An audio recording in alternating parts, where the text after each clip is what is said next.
Isang Humstastic na hapon, our Humstastic cuties mula Luzon, Visayas at Mindanao at welcome sa inyong DepEd Itulay online tutorial program. Ito ay handog sa inyo ng Department of Education sa pangunguna ng Educational Technology Unit. Hayaan nyo kaming samahan kayo sa isa na namang makabaluhang hapong ito. Kaya naman, humanda at sumamang saliksikin ang hiwaga ng Humanidades at Agham Panlipunan. Hello there, Tutor A! Isa na namang napakagandang araw ng Webes sa iyo at sa ating lahat ng cuties na nanonood or sumusubaybay ngayon. Kumusta po, Tutor A?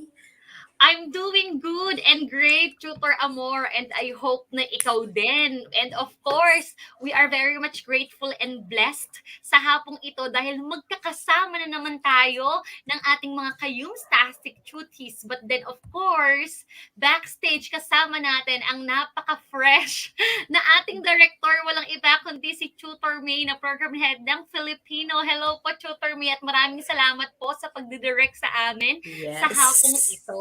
And of course, Tutor Amor, binabati din natin ang lahat ng mga mag-aaral, mga magulang, mga guro na kasama natin sa hapong ito.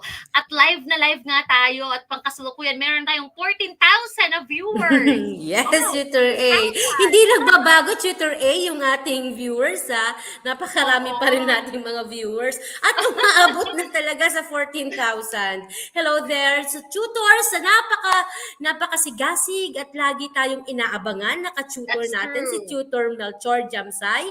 Hello po. Tutor At sa buong school daw na sumusubaybay ng Aliaga National High School, Aliaga, Nueva Ecija.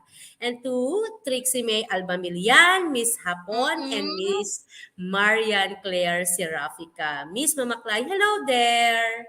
And maraming salamat. And of course, Tutor Amor, andito na nga tayo sa ating week 7 ng ating quarter 3 at napakabilis ng quarter na ito because next week will be our review and quarter recognition week, and I believe you are all excited na ma-feature kung sino ba ang ating mga paparangalan o sino bang makakatanggap ng karangalan ng mga cuties natin na nakasama sa loob ng mga nakaraang mga linggo. Kaya naman wag na wag kayong mawawala. Patuloy nyo kaming subaybayan dito sa Humanities and Social Sciences program. So, Tutor Amor, wala nang pa-anik-anik pa, sabi nga nila. We are now at the Module 7, the concept and forms of community engagement in terms of community development, and be excited because pag-uusapan natin ang lahat ng mga bagay na ito sa ilang sandali. And of course, before we proceed in our main discussion, do not forget to always watch and learn sa ating subject. Kasama ko pa rin dyan si Tutor A every Thursday from 4 p.m. to 4:40 p.m. Ayan. That's true. And with that, Tutor Amor, katulad ng palagi nating ginagawa sa ating pagsisimula, let's have first a review of our previous episode. And last week nga, pinag-usapan natin ang ating Module 6, Interpersonal Relations in Community Action. At nag-iwan tayo ng isang napakagandang assessment or assignment sa ating mga cuties na tumutukoy sa paggawa ng slogan about sa mga advocacy na gusto nilang isulong. Tama ba ako bilang mga kabataan? At namili sila sa mga topics na ipinakita natin sa kanila last week, katulad ng corruption, health, education, governance, environment, relationship to others. And with that, Tutor Amor, gusto nating i-highlight ang isa sa ating mga cuties, particularly mula sa school, kung saan ka nagtuturo ang supportive ng bata na ito, na siya naman talagang nag-submit ng kanyang output. At ngayon ay binabati din natin bilang ating Cutie of the Week. Tutor Amor, ipakilala mo naman kung sino ang ating Cutie of the Week ngayong hapon. Ayan, so congratulations sa napakasipag kong estudyante na lagi-lagi kong nakakasalubong at lagi-laging nakasubaybay sa ating every week online tutorial session. At ito nga, isinabmit niya sa akin yung kanyang activity na Mm. ipinagawa natin last week. Actually, ito ay noong ano pa, ibinigay niya noong, kailan ba, noong Monday. Monday, Mm. Rod? Ibinigay niya ito kasi tinanong pa nga niya, "Ma'am, meron pa po akong isang activity na hindi na ibibigay yung last 2 weeks na Wow. pina-activity natin at binigay din niya kanina." Pero ito yung napaka-catchy nung kanyang nung kanyang gawa at Mm. napaka-artistic talaga ni Mr. Granadoso. Ito nga yung estudyante namin na laging kahit hapon na nandito pa rin sa school at tinatapos yung mga Mm. activity or pa-activity nila ng mga teachers niya na nakahandle sa kanilang mga subject. Hanggat di Wow. niya yung natatapos sa buong araw, hindi siya uuwi. So, you deserve to be the Cutie of the Week, Mr. Rodolfo Granadoso. Congratulations. Congratulations! Yan. And of course, basahin natin yung kanyang slogan. Sabi niya ganun, relationship collaboration leads for the advancement and propagation of the nation. Goods na goods. And with that, congratulations once again, Rodolfo Granadoso mula sa 12 Humes Irene Bartolome Sanggalang National High School, SDO Nueva Ecija. And with that, Tutor Amor, Yes. bigyang daan muna natin na mabanggit minsan pa mabilis lang ilang sa mga kasama nating bumabati ngayon. Andiyan sila Trixie May Alba Milian. Hi po, Tutor A and Tutor Amor. Andito rin si Hello. Danya Marie Remilio. Andito rin si Dalice Parcasio. Andito rin si Erica Bravo Piña Redondo. Ayan. Sila Ayan. yung mga So, yes, mula sa Bartolome Sanggalang National High School. Nako, very good kayo kay Tutor Amor. Meron kayong +10. Wow! correct. Yes. Sinuhulan yung mga bata. Okay. Oo. Thank you so much, mga anak. At kayo Yes ay patuloy na naman. sumusubaybay. And actually, lahat Correct. ng mga yan po ay nanggaling sa section ng 12 Humes Rona May at 12 Humes Mm. Irene. Ayan. Very So good. though, yung Okay. iba dyan, hindi ko talaga hawak. Ayan, sige. Oo. Andito sila Okay, so para let's proceed na. matulong. Okay, ma'am. Mm. Thank you So po. let's read the directions po for our pre-assessment. It means that we will assess your knowledge or prior knowledge about the topic that we will be talking about today. And with that, let's have a very simple assessment. And let me read the directions. Read the question carefully and choose the letter of the correct answer. Write the answer on your notebook or comment down below sa ating comment section. So let's have item number 1, Tutor Amor. This refers the full membership in the community one lives, works, or was born in. What do you think is the answer? A, citizenship. B, solidarity. C, citizen. D, organization. If you know the answer, you may share it sa ating comment section. Just type the item number and then the correct answer that you think. Right. So, okay. Ayan. So, So, may mga lalong-lalo na nagtuturo ba, yung mga Tutor nasa comment, Amor? nagko-comment. Hinihintay natin mag-comment yung Correct? iba nating mga ano. Pero palagay ko po ay nagko-comment na sila or nagta-type na sila sa kanilang ano. And Mm-mm. pinatunayan nga niya na siya ay isang Cutie of the Week. Kauna-unahang sumagot ay si Mr. Rod Granadoso. Ayan. At ang sagot niya ay it's letter A. Okay, Ayan. tingnan natin if Ay, it's the ba? correct answer. Let's reveal it. That's correct. Citizenship. Nako, Okay. So, meron ng knowledge si Rod about sa pag-uusapan natin ngayon. Tingnan natin yung ibang mga kasama nating cuties. Andyan din si Marian, andyan din si ayan. Dalisay, andyan din si Katrina. Very good, cuties. Now, let's have item number 2. Tutor Amor? A dimension of citizenship that considers a member of a political community that actively shapes his cultural identity is called A. Legal dimension, B. Political dimension, C. Identity dimension, or D. Dimensions. Ayan. Punong-puno ng dimension, Tutor A. Ano Oo. kaya yung sagot natin dito, ano?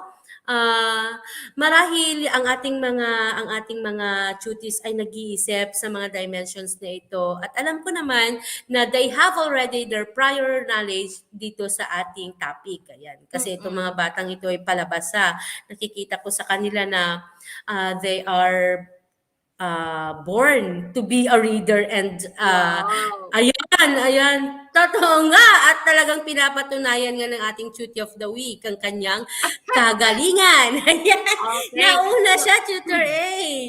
Ayan, so nauna now, siyang Tutor Amor, sumagot. let's reveal the answer and let's see if what is the correct answer. It is letter C. C. Ayan, Okay. So mamaya congratulations talaga. madidiscuss pa natin yan kapag ka nag-proceed na tayo sa ating lesson proper. Tama, And tama. again, item number 3. In this dimension, a citizen is referring to a person who enjoys civil, political, and social rights. What do you think is the correct answer? Political dimension, legal dimension, identity dimension, or citizenship? Okay, so what Okay. do you think is the correct answer, Truties? Is it A, B, C, or D? If you know the answer, you may type it on our comment section. Don't worry, it is just a diagnostic Yes. assessment na tinitingnan lang natin kung meron kayong Ayan. kaalaman. If you got it wrong, it's okay. Mamaya, mas mauunawaan Mm. nyo kung ano Okay. ang At sagot. sumagot na nga, Tutor A, si Rod. His Mm-mm. answer is letter B, as well as Marian Claire Okay. Seraphica. Ayan. Ayun. So, the Letter correct answer, B. Tutor Amor, i-reveal na natin. Yay! Letter B. It's Naku, alam na yata. legal Parang advanced dimension. reading na talaga, no? Let's go sa item Ayan. number 4, Tutor Amor. So item number 4, this is a view that a citizen refers to a person who is a political agent that actively participates in society's political institution and system. Mm-hmm. A, organization, B, legal dimension, C, identity dimension, or D, political dimension. Ayan. So, they are still typing their answer kasi wala pang nagpa-pop up na number or answer nila sa question number 4. And the Okay. answer of Rod is nauna talaga sa pagta-type. It's letter D. Yes. And also with Katrina Sofia Alegre, letter D. Amre Luis Espares, Trixie Albamillan, ang dami nila. Marian Claire Seraphica, ayan, ang dami nilang nakikipag-participate, Tutor Okay. A. So, So let's let's reveal the reveal. answer, Tutor Amor. Yes. It's letter D. Wow, very good. Congrats, Mukhang wala akong Tutor. nakikitang hindi tamang sagot ngayon, Tutor A. O Oo. So yun, let's thank you have so the last much. item, Tutor Amor, and it is item number 5. The dimensions of citizenship fuel one another. What do you think is the correct Mm, answer? True, false, maybe, or sometimes? Okay. Naku, ano kaya yung ibig sabihin ng dimensions of citizenship na ito? Later on, correct. uunawaan natin kung ano ang kahulugan ng lahat ng yan. So I know, Tama. nagtatype na kayo, ihabol niyo yan. Let's reveal the answer. The correct answer, our Humstastic Cuties, is true. True. Okay. Naku, Ayan, ano kaya ibig sabihin nun? true. Naku, Tutor ang Amor, dami. mamaya malalaman natin. Oo, mukhang active sila ngayon, Tutor A, at lahat Yes ng na mga yes. tinanong natin na mga questions ay nakuha nila ng correct. Thank you so much Mm. sa inyong mga Thank you so kasagutan, dear much. Tuties. Ayan. Okay. So now, Tutor Amor? Yes. So before we proceed, let us first have, of course, our objectives. So at the end of this episode, the tutees should be able to define citizenship and social change and appreciate the contribution of community development in the lives of the people in the community. And those are the two objectives of our session or topic for today.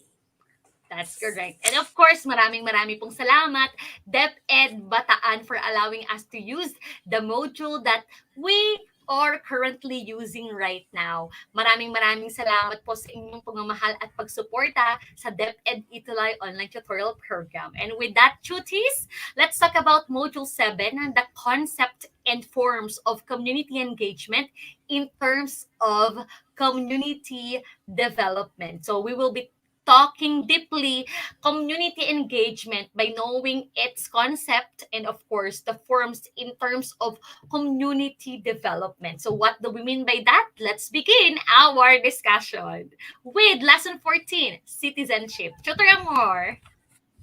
Okay. So as being shown into our slides, citizenship is being defined or pertains to a full membership in a community in which one lives, works or was born in. So ito isa sa mga question natin kanina sa ating pre-assessment na nakuha nila ng correct. Therefore, I knew that they all understand what is the meaning of the citizenship.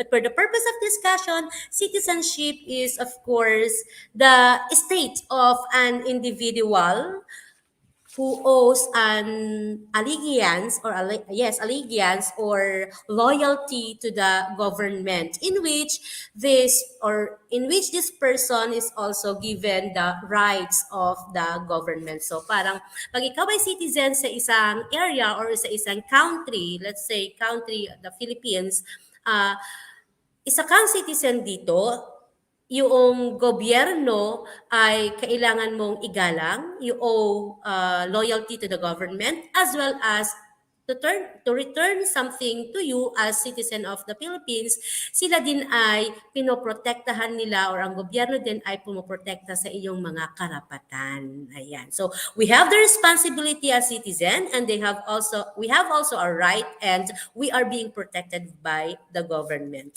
There are three interrelated dimensions of citizens that shape the common notion of understanding. At ito nga ay yung sumusunod na tatlong dimension. Una, si Tutor A. Yes. So, in Un- addition to Sir Amor about the citizenship, we are very much proud na tayo ay ang citizenship natin belongs to the Philippines. Okay? At lagi nating tinatanong yan, di ba? Yes. Anong nationality mo? Anong Yes. citizenship mo? But then, of course, there are also some Filipinos who have two citizenship, ano? Ito yung mga kapwa natin Pilipino na maaaring nag-migrate sa ibang bansa, particular na lang sa Correct. mga bansang European, ano, na nakaka-acquire din ng another citizenship. Okay. So, kaya nga meron Okay. tayong tinatawag that citizenship could be Oo. acquired naturally or pwede na naman Yes. by legal Because terms. we Okay. migrated to other countries. Oo. Ayan. So we gained Alright. our citizenship So, in that country. I Ayan. believe that each and every one of us are proud to become are proud as Filipino citizens at ito Yes, ay of talaga namang course. pinagmamalaki natin sa buong mundo. But then of course, katulad ng Yes. binanggit kanina ni Tutor Amor, bilang mga mamamayan ng ating bansang Pilipinas, ay meron din tayong of course na mga obligasyon, responsibilidad upang ito ay mapangalagaan. So now, let's have the dimensions of citizenship. The first is the legal dimension. It is a dimension of citizenship that refers to a person who is enjoying civil, political, and social rights. He also has the right to invoke protection by the law. So it is a dimension of citizenship which we based sa sinasabi ng konstitusyon or sinasabi ng batas na kung saan tayo ay mayroong ine-enjoy na civil, political, and social rights because ito ay kaakibat ng pagiging mamamayan natin ng ating bansa. No? Ito ay kasunod or kasama ng pagiging isang Pilipino at magiging isang mamamayan ng bansang iyong kinabibilangan. And when we say rights, we are talking about the civil, the political, and the social rights, no? And I believe dutifully and rightfully ginagampanan natin ito ng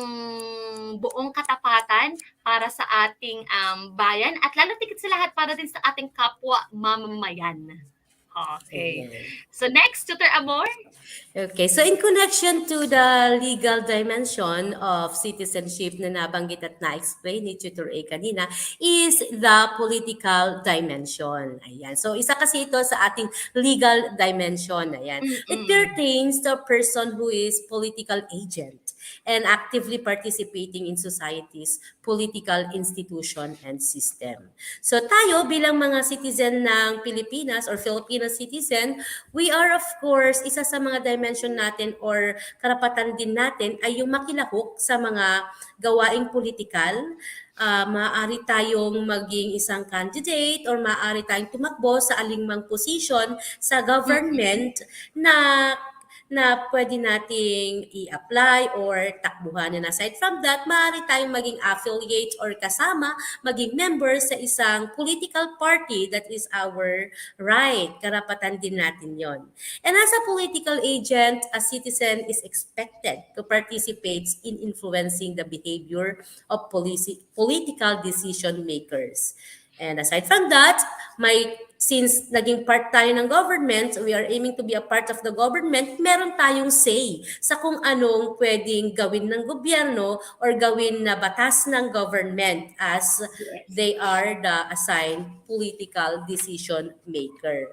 And in addition to that, because we are an active part in our community, and we have the say and decisions sa mga rights na pwedeng gawin sa ng ating government. Ayan. So in addition to that, ang gumagawa kasi ng ating mga batas ay ang congressman and of course the senators. So the lower house and The the upper legislative house, of body. course. Yes, the legislative body of the government. And the third one is, of course, will be discussed by tutor A. Ayun, let's have the identity dimension. It considers a member of a political community that actively shapes his or her cultural identity. The citizen is expected to demonstrate national pride, loyalty, and love for his own country. And of course, as citizen of our country, we reflect, no? We reflect and we manifest kung ano ba ang bansa na ating kinabibilangan or yung nation na ating nire-representa. And we call that Correct. our unique identity. They mentioned that would show no yung tinatawag nating national pride. So it means ikaw ay ipinagmamalaki mo ang pagiging Pilipino, and of course ang loyalty o ang katapatan, no, sabi nga nila, hindi tumitingin sa iba. Wow! Paano ba Yan. natin mapapakita ang ating loyalty o pagiging matapat no sa ating bansa? Naku, mamaya Katulad pag-aaralan yan. natin yan. Pag tumungo tayo sa ating mga core values. And of course, most especially the love for his own country. So yung dakilang Correct. pagmamahal natin para sa ating bayan. And of course, it's a challenge for us, most especially among the young people of today's generation, to embody that identity dimension that reflects or manifests your pride, your loyalty, and your love for the Philippines. And of course, this will shape you, no, to embody yung totoong pagkakakilanlan natin bilang Pilipino at bilang Tama. mamamayan nito. Ito ay ating responsibilidad at ito ay ating duty na mag-reflect ito sa ating pamumuhay araw-araw. Wow! Correct. And those Wow. are the three dimensions of citizenship, Tutor Amor.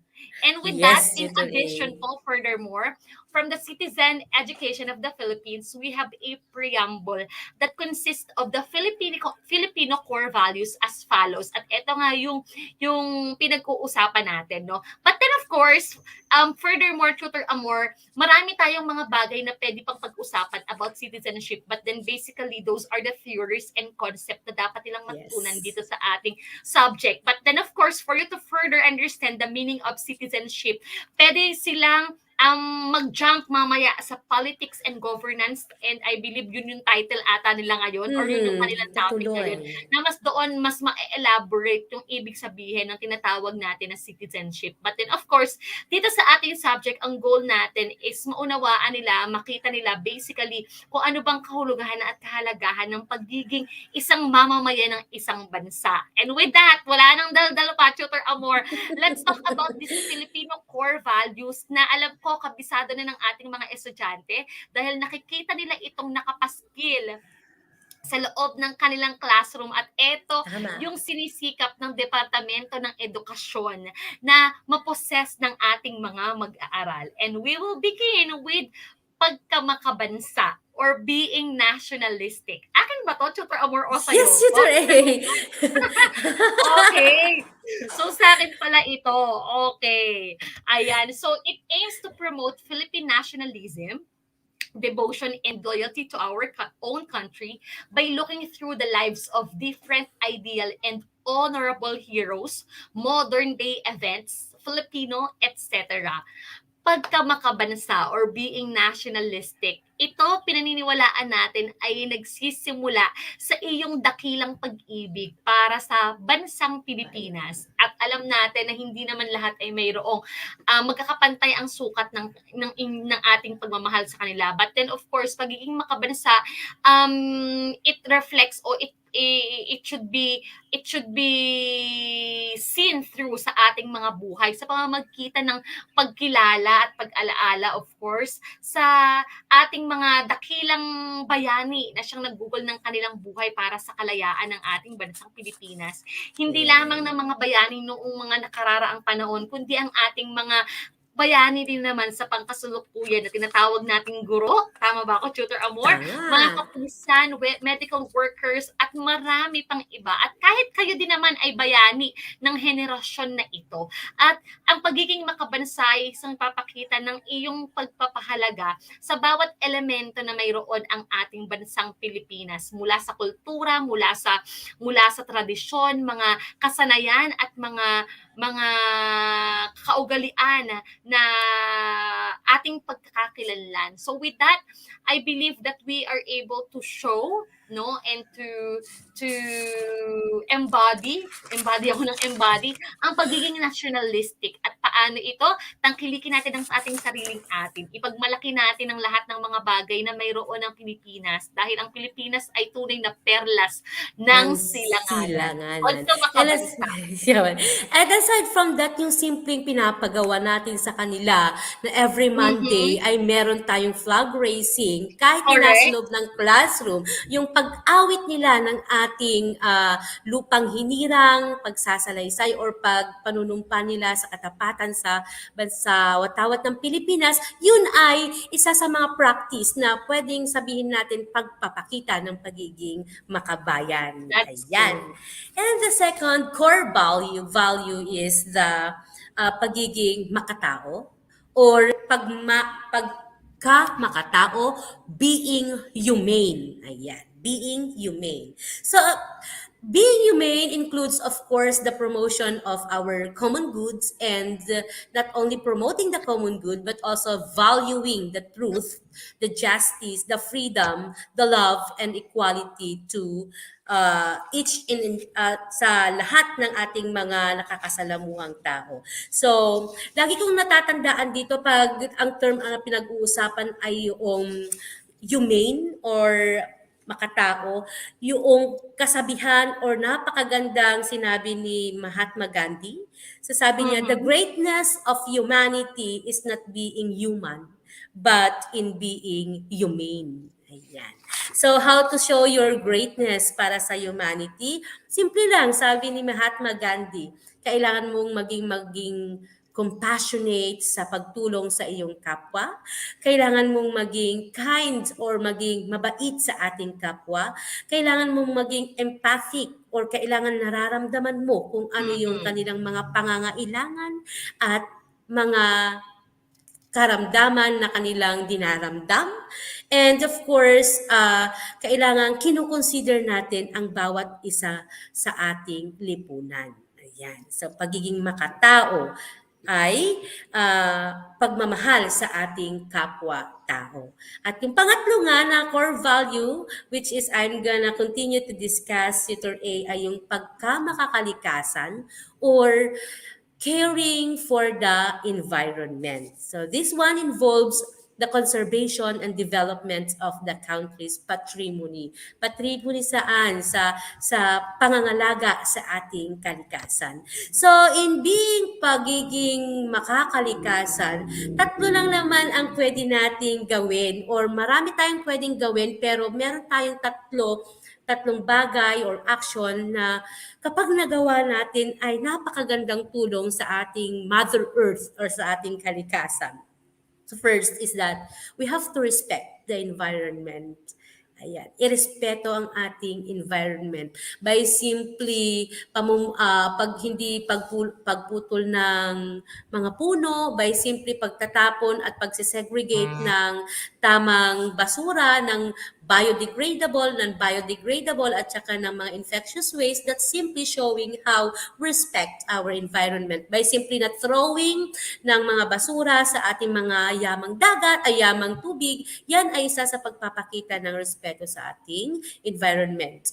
Aside from that, care for the creation of the nature or creation ng ating Panginoon. Kung ano na yung naabutan natin dyan na nakikita natin, let us take care of them kasi hindi sa atin yan ibinigay lang sa atin. So kung nakita natin na nandyan na noon pa bago tayo nag-exist, kailangan natin itong pangalagaan. At pangatlo, balance of ecology. Ayun. So simpleng, yung nga nasabi ko kanina, balancing of ecology, yung paggamit natin ng mga fertilizers, yung paggamit natin ng mga chemicals na pwedeng makasira sa ating Mother Earth, ay siguro kailangan nating medyo bawas-bawasan ba para mabalance yung ating ecology system. Ayan. So that's something to be ponder about pagka makakalikasan or being caring for the environment. Alright, so time check po. It's already 4:31. We still have 9 minutes for our discussion. So let's keep it Yes. quick na lamang po para mas makapag-adjust tayo sa oras natin yung static duties. And let's have pagka maka-Diyos, okay, or being godly, it encompasses faith in the Almighty God. So ito ay pagpakilala at pagsamba sa isang Diyos na ating kinikilala. Bagamat ang ating bansa ay mayroon mang iba't ibang relihiyon or denominasyon ang bawat mamamayan nito, ngunit tayo ay naniniwala at tayo ay nagtitiwala sa isang Diyos na ating kinikilala, sa isang Diyos na kung saan tayo ay mayroong personal na relasyon. At ito ay tinatawag nating pananampalataya, na bagamat ito ay hindi nakikita ng ating mga mata at hindi nahahawakan ng ating mga kamay, meron tayong kinikilalang Diyos na pinaniniwalaan nating may akda ng lahat ng bagay at kanigmulan ng lahat, lalo't higit dito sa mundo. Alright. Naku, Tutor Amor, parang nawala ata yung ating pagiging makabayan. Ay, nauna yun, Tutor A, yung pagiging makabayan. Oo. Alright. So, makabayan, okay? It is our love for the country, good citizenship, respect for one's cultural heritage, and being pro-Filipino. Madalas napaglilituhan natin yung pagiging makabayan at yung pagiging makabansa, no? Ayun, Medyo okay. meron tayong yung misconception about then the two. But then, of course, when we say makabayan, ito yung dakila mong pagmamahal para sa bansa na kung saan hindi mo ipipilit, ngunit para sa'yo ito ay natatangi ang iyong bansa at pinaka-espesyal sa lahat. Okay, di ba? Ngunit sa kabila ng lahat ng mga bagay na ito ay kinikilala mo na ikaw ay isang Pilipino at pinapahalagahan mo ang kultura at ang mga tradisyon at mga kaugalian na iyong kinalakhan, no, sa pagiging isang Filipino. All right. So, Tutor Amor? Okay, so in addition to that, we have here the continuation of the discussion of the citizenship. So, understanding the Philippine Constitution is our obligation as Filipino citizens. So, meron tayong mga rights na ini-enjoy, pero ang mga rights na ito ay maaaring bawiin sa atin or maaaring tanggalin sa atin kapag meron tayong nagawang violation. Katulad ng your rights of freedom. Ayan. Pero kapag ikaw ay nakapag-commit ng krimen, either by means of intent or by means of fault na nakapag-commit ka ng krimen, maaari itong i-evoke or kunin sa iyo ng ating gobyerno. Yung rights mo sa freedom ay maaaring tanggalin sa iyo sapagkat meron kang violation na nagawa. And being knowledgeable of these rights also prevents an individual from encroaching on others' rights. Tandaan na kapag alam mo ang iyong karapatan, kailangan din na itinutulad mo ito sa ibang tao. So, papasok dyan yung ating golden rule. Sabi dyan, huwag mong gagawin ang ayaw mong gawin sa iyo ng kapwa mo. So, dahil alam mo na ito ay nakakasakit, ibig sabihin, huwag mo ding saktan ang iyong kapwa. And in this aspect, citizenship education clearly takes on the legal dimension. Ayan. So kung may time kayo, tignan ninyo ang ating Philippine Constitution, lahat ng Bill of Rights ay makikita nyo sa Article 3 from Sections 1 to 22. Basahin yan sa ating Philippine Constitution.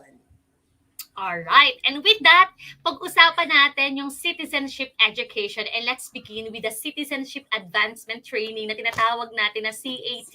Sino dito ang naging member o naging parte kabahagi ng CAT? Okay. Ayan. So Ako actually, naman po wala niyan eh. But then of course, maraming mga school ang mayroong CAT. At ang aim nito ay ma-enhance ang student social responsibility and commitment to the development of their communities and develop their ability to uphold law and order as they assume active participation in community activities and assisting the members of the community in times of emergency. So this is already a training no para sa mga kabataang katulad ninyo para kayo ay maging personally and intentionally involved sa development ng inyong community at madami itong mga bagay na itinuturong pagpapahalaga upang mas mapahalagahan ninyo ang implementasyon ng mga batas. But then of course, andito rin naman yung order or pagsasaayos kung paano ba ito i-implement nang mayroong pa ring kalayaan at wala pa ring natatapakang karapatan ng ibang mamamayan. And of course, ang lahat ng mga bagay na ito ay nagsisik ng interest para sa community members natin. Lalo tigit sa lahat sa panahon ng emergency, sa kung paano ba tayo dapat react sa kung paano ba tayo dapat mag-respond sa mga certain situations na ito. And being involved in citizenship advancement training, yes, mayroong mga physical na mga training, pero ito ay siyang sumusubok no sa inyong lakas and of course determinasyon at dedikasyon na makita ang kahalagahan ng paglilingkod sa inyong kapwa Pilipino at ito ay napakalaging contribution upang maunawaan ninyo ang inyong social responsibility and commitment. Lalo tigit sa lahat sa komunidad na inyong kinabibilangan. At ang CAT ay mayroong pang mga iba't iba pang education na pwede pa nating pamilian. And let's have the military orientation. Tutor Amor? Ayan. So, ang military orientation as part of or component of the CAT or Citizens Advancement Training provides military orientation and it focuses on the training sa mga ating mga fourth year high school noon. Ayan. Noon kasi ito ay ginagawa natin para ma-train sila sa kanilang pagiging isang leader, pakikipagkapwa at madisiplina sila. In the military orientation po, bilang basis po ng pagkakaroon natin ng CAT, ito po kasi ay pinatupad because or by virtue of DepEd Order number 35 in the year of 2003. Parte siya ng MAPE subject. Ayan. And sabi dyan, inilagay ang military orientation kasi ito ay sabi ng ating Philippine Constitution. Sabi dyan, in Article 2, Section 13, the state recognizes the vital role of the youth kayo na mga kabataan in nation building and shall promote your physical, moral, spiritual, intellectual, and social well-being. Para saan? Para i-inculcate sa inyo kung ano yung kahalagahan ng patriotism at saka ng nationalism. Okay, it's more on military orientation. Ayan. And the next is here. The next is community service. All right, so it pertains to any activity that helps achieve the general welfare and betterment of life of the member of the community or the enhancement of its facilities, especially those devoted to improving the health education, safety, recreation, and moral of the citizen. And I believe you are already acquainted or familiar with community service and you've been doing this, I believe so, dahil ang school naman natin ay mayroon ding mga ganitong initiative or mga ganitong action, no, pagdating sa pagsuserve sa ating community. At bilang mga kabataan din na maaaring parte ng inyong simbahan, ng inyong mga barangay, meron tayong iba't ibang community action, mga initiatives, mga activities na nagpapakita ng pagsuserve ninyo sa community that could have something about health, education, safety, recreation, and moral of the citizen. Andyan ang pagtatanim ng puno, andyan din naman ang mga pag-aaral, mga training tungkol sa livelihood, tungkol sa iba-iba pang mga programa na ini-implement para nang sa gayon ay masik natin yung welfare and betterment ng mga members ng community. At ang pinakamasarap dito, tayo ay kabahagi ng nagsuserve sa kanila. Biblically speaking, sabi nga, it's better to serve than to be served. Alright. And next, Yeah. Tutor Amor? Next, last in the CAT is the Public Safety and Law Enforcement Service. So, from the word public safety and law enforcement, it encompasses all programs na pwede nating gawin sa CAT na kung saan ay nagko-contribute siya ng pag-maintain ng kaayusan at order ng ating lipunan in compliance with the law. So, natatandaan ko bilang isa sa sabi nga nung ako ay nag-high school sapagkat nung time namin yan Tutor A, nung ako ay nag-high school, graduate ako as the corps commander of my Wow. school. Ayan. So, di ba nga ako ay isang brusko-brusko na tao. Ayan. So, being the corps commander of the CAT, isa sa mga ginagawa namin ay yung nagsuserve as the Royal Guard kapag may piyesta-piyesta, kapag may event sa bawat barangay na pwede kaming i-invite. And in that sense, kayang-kaya namin ipakita na kaya pa lang namin i-handle yung peace and order sa event na ito sa tulong din ng mga barangay officials na sumusubaybay din sa amin. Ayan. So, Yes. public safety and law enforcement service. Alright. So next, aside from the CAT, meron din tayong tinatawag na NSTP or the National Service Training Program. It aimed at enhancing consciousness and defense preparedness in the youth by developing the ethics of service and patriotism while undergoing training in any three program components. So, just like the CAT, ang National Service Training Program, it steers naman our awareness or our consciousness and defense preparedness sa ating mga kabataan na dito nade-develop yung ethics ng paglilingkod at yung ethics ng pagiging makabayan.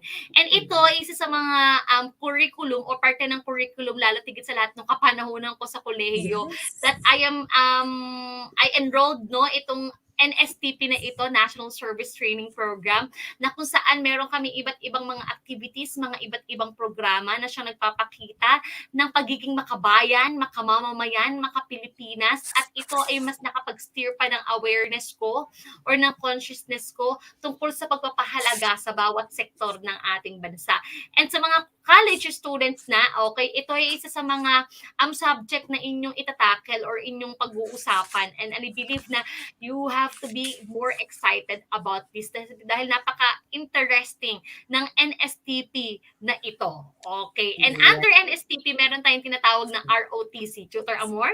Yan. So, isang component po ng ating NSTP or the NSTP is the Reserve Officers Training Corps or yung ROTC. So, dito naman ay it is gaya nung ating sa high school, kanina sa CAT, it provides military training to tertiary level students sa mga college na nga. Para saan? Simple lang din yung kanyang purpose para ma-motivate, para ma-train, ma-organize, at ma-mobilize yung ating mga college student maging ready or prepared sila in case na Yes. magkaroon tayo ng war na involve ang bansa natin at sana ay hindi naman mangyari. So, sa ating bansa kasi, Correct. trinitrain ng ating mga college students kasi, it's our responsibility. Dahil may right tayo, may responsibilidad din tayo. Responsibilidad natin na ipagtanggol ang Pilipinas kung tayo ay kinakailangan na kuhanin. Kapag nagkukulang na ang puwersa ng military, huhugutin si kapulisan. Kapag nagkukulang na si kapulisan at si military, huhugutin na dyan yung mga reserve officers. At yun yung mga ROTC. Ayan. So, Yes. bilang addition to that, ang ROTC kasi, nauna po kasi siya sa NSTP kasi ito ay dahil sa Section 38 and 39 ng Republic Act 7077, 7077. Ayan. So, inadapt na lang siya ng Republic Act 9163 or yung NSTP Act of 2001 bilang additional na knowledge. Ayan. So, what's the next, Tutor A? Ayun. Literacy Training Services. It designed to train students to become teachers of literacy and numeracy skills to school Mm-mm. children, out of school youth, and other segments of society in need of their service. So, kung yung mga nakakaraan, mas nakaka-relate doon si Tutor Amor dahil siya ay criminology graduate at talaga Yes. namang registered criminologist, no?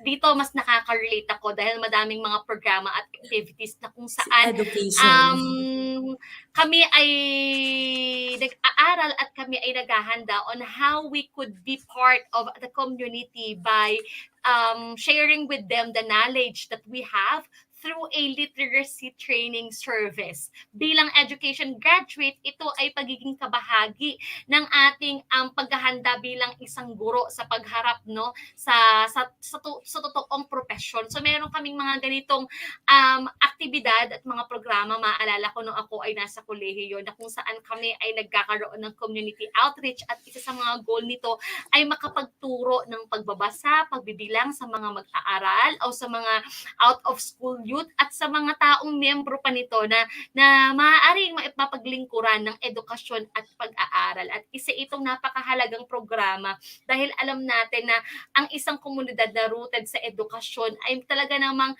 mayroong magandang kinabukasan. Lalo tigit sa lahat ang mga kabataang nagsisikap mag-aral para sa kanilang pamilya at kanilang sambayanan. And the last one, Tutor Amor? Is the Civic Welfare Training Service or yung CWATS or CWTS. This is a program or set of program na may mga activities which contributes to the general welfare and the betterment of the community. So, ang aim nito ay matulungan, kung hindi man matulungan, ma-enhance pa or ma-improve pa kung ano yung nangyayari sa community. Lalo tigit doon sa mga adapted community na meron ang school kung saan nag-aaral yung student na ito sa kolehiyo. So, it's somehow combinations of helping them improving the health, the education, the environment, entrepreneurship, yung safety or kaligtasan ng barangay na adopted ninyo, recreation or paano natin sila pwedeng pasayahin ng konti, and the morals of society. So kung titignan natin, it's somehow a combination of the ROTC at saka nung learning literacy training ng NSTP. Tama po ba, Tutor A? Kasi, Yes naman. yes. Okay. Okay. At naku, Tutor Amor, alam ko na maraming mga natutunan ng ating mga estudyante or ating mga HUMSS duties at alam ko din na kulang ang ating oras pero I believe marami kayong mga input and knowledge na natutunan mula sa ating Module 7. And I believe that ends our discussion for this afternoon. Alam ko nakakabitin, marami kayong gustong idagdag, marami kayong gustong itanong. But then of course, our time is limited. So with that, we are done with the concept and forms of community engagement in terms of community development and of course after ng ating discussion, magkakaroon tayo ng post-assessment na napakabilis lamang, Tutor Amor, di ba? Dahil Yes. they will just identify the following icons and you will just correspond to the core values that it represent o they represent, no? Is it maka-Diyos, makatao, makakalikasan, and makabansa. So napakasimple lang. Simulan na natin, Tutor Amor, mula sa item number 1. Okay, so what's the item number 1?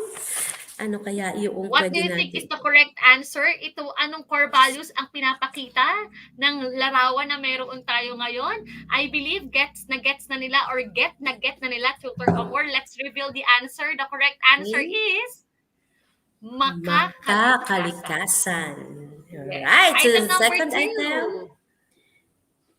Okay, so napakadali ditong i-interpret, Tutor A. So lahat Oo. tayo, or even bata, pag nakita ito ay nagdadasal, ito ay, let's reveal the answer, Tutor A, maka-Diyos, of course. Yes. Item number Yes. 3, Tutor Amor. What do you think is the correct answer? Yung static duties. Hello po, Tutor Joey. Good afternoon din sa'yo at sa lahat ng mga kasama pa natin ngayon. The Hello, correct Tutor answer, Tutor Amor, Joey. ay makatao. Ay, Makatao. dyan yung service, di Ayan. ba? Next, number 4. What do you think is the correct answer? Duties. Mm-hmm. Mhm. Ano itong core Ayan. value? Ayan, ang daming Ito ay sumasagot. Ito ay mm-mm. makakalikasan also because this is representation. A leaf is can represent our nature. Ayan. Yes. The last Okay, how one, about Tutor the last? Amor. What do you think is the correct answer, Chutis? Okay. Ang dami We've pa been rin doing this every sumasagot. Monday at nabanggit din ito kanina, Yes. Tutor Amor. I Mm-mm. believe alam niyo ito. If your answer is Bakabayan, Makabayan. therefore you are correct. With that, Correct. Ayan. maraming salamat. Congratulations sa ating mga Chutis na kasama natin at sumagot at nag-participate actively sa ating session for this afternoon. So, Tutor Yes. Amor, huwag nilang kalimutan na sumahan at suportahan ang mga Humstastic Cuties natin every Thursday mula alas 4 hanggang 5:20 ng hapon dito lamang sa ating DepEd Online Ituloy Tutorial Program. Okay, at syempre, lagi naming sinasabi at lagi naming Mm-mm. ipinipilit, subaybayan kami ni Tutor A every Thursday from 4 p.m. to 4:40 p.m. Salamat sa lahat ng mga umattend na duties. And with that, maraming salamat sa inyong pagtutok and we hope to see you sa next week at abang-abang sa next week. So up next po ay ang subject ni Tutor G at ni Tutor Rio. Ayan. Alright. So once again, Tutor, ako si Tutor A na nag-iiwan ng katagang ang kabataang makabayan ay dangal ng buong sambahayan. Magkikita tayo sa susunod na linggo. Tandaan natin na tayo ang best tuwing Webes kasama ng ating mga kaibigan, kamag-aral, kapamilya. Minsan pa, maraming salamat sa inyong pagtutok. Okay, patuloy kayong sumubaybay. Thank you!